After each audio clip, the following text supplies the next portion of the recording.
Today we're looking at something pretty fundamental in English, Okay. something we all use constantly, maybe without even, thinking too hard about it. Right. The word can, specifically how we use it for asking permission and, well, giving it too. Yeah, it seems so simple on the surface. Exactly, like uncovering the hidden mechanics in a word we say all the time. And our sources for this one, they really lean into the practical side. How can actually operates out there, in daily conversation. Yeah, not just dusty grammar books. Right. We're looking at, real examples. Exactly. So our mission, if you will, is for you listening to come away feeling more confident, knowing the nuts and bolts, but also the feel of using can well. Yeah, the nuances. Okay, so let's get into it. Why focus on such a basic word? What's so interesting here? Well, let's maybe kick things off with the most obvious use. Asking for permission. Okay. The basic way we do it, can I? It looks simple, sure, but it's really the cornerstone of loads of interactions. Oh, totally. You hear it everywhere, don't you? Can I borrow your pen? Mm-hmm. Or can I leave early today? Mm-hmm. Even that quick, can I sit here? Yeah. When you're looking for a seat. It's just automatic or default way to check. And what's interesting, I think, is that even though it's direct, can I, already carries a certain amount of politeness. Yeah. How so? Well, it sort of acknowledges that the other person gets a say, that you're asking, not demanding. Right. Good point.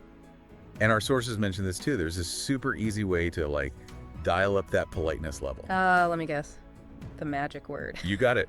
Just adding please. Yeah, can I borrow your pen, please? Or maybe, can I use your phone for a second, please? Exactly. It's tiny, but it really shifts the whole tone of the request, doesn't it? Have you noticed that? People just seem warmer when you pop a please in there.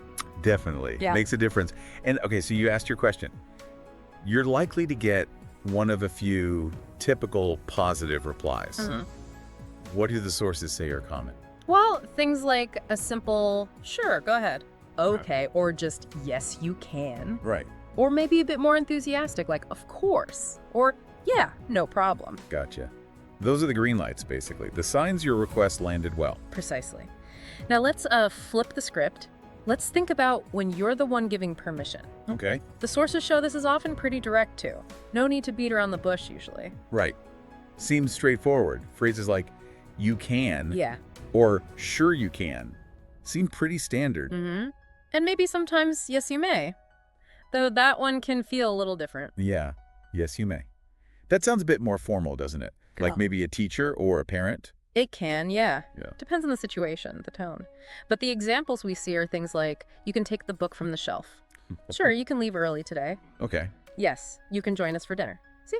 They're all very clear, no ambiguity. And it's not just the words, is it?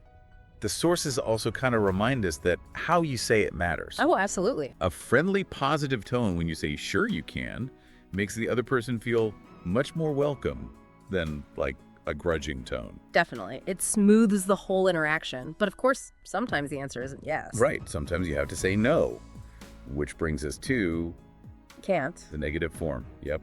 And we see examples like a really clear, you can't park here, no wiggle room there. None. Or sometimes it's implied in a question like, can't I go to the party? Where the unspoken answer might be no, maybe with a reason attached. Or a direct refusal like, sorry, but you can't use my laptop right now. Now, what's key when using can't, according to the sources, is thinking about politeness again. Because just saying no, you can't can sound pretty harsh. It really can. So offering a brief reason, just a little explanation, can really soften that refusal. Makes it feel less personal. Yeah, like the parking example. Sorry, you can't park here because it's reserved. That gives context. Exactly. Or, with the party question, the implied reason might be, I have to study for my exams. It makes the no easier to accept. Okay, so that makes sense. This kind of leads us into some practical scenarios, right? Yeah. Putting it together. Yep, the sources give us a couple to think about. How you might use this stuff in real life. Okay, let's try one. Imagine you're at a friend's house. You're getting a bit peckish. How do you politely ask for a snack? What would you say, based on what we've covered?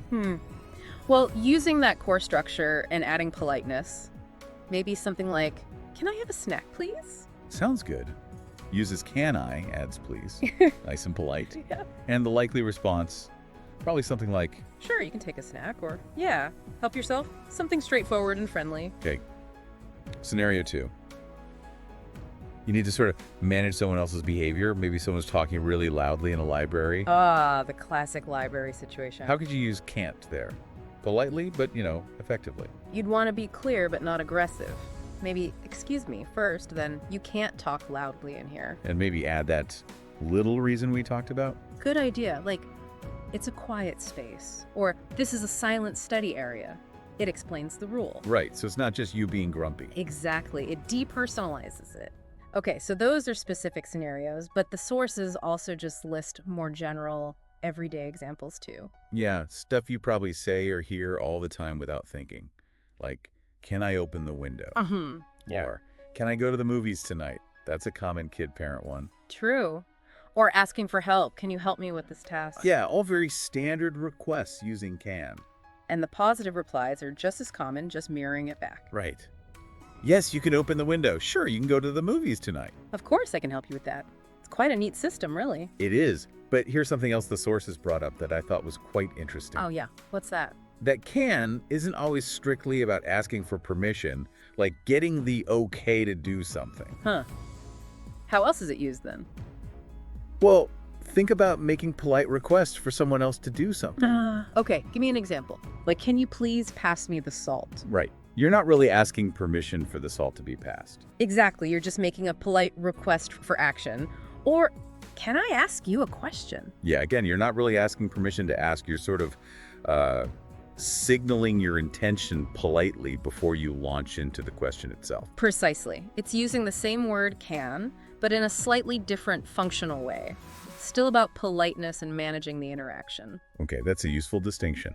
So if we zoom out a bit, looking at all this, what's the main takeaway? What's the core job of can that these sources are really pointing to? Fundamentally, it seems to be about oiling the wheels of social interaction. Oiling the wheels. I like that. Yeah. It helps us navigate situations where we need something from someone, or when someone needs something from us, whether it's permission, an action, or just information. It's a basic tool for getting along. And the sources had one more really practical tip, didn't they?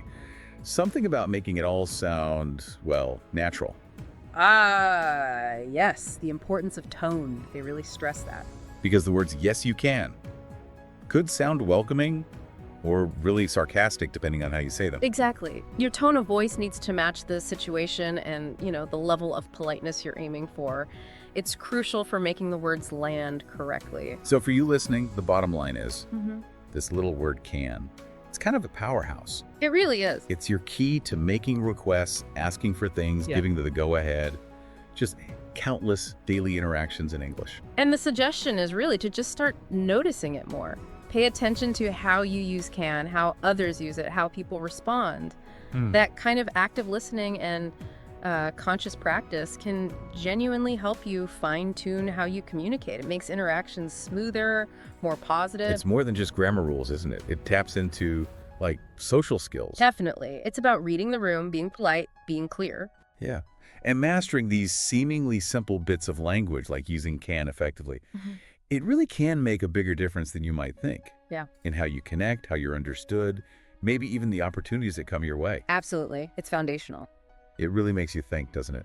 What other everyday words or simple phrases are doing that kind of heavy lifting in our conversations without us even realizing it?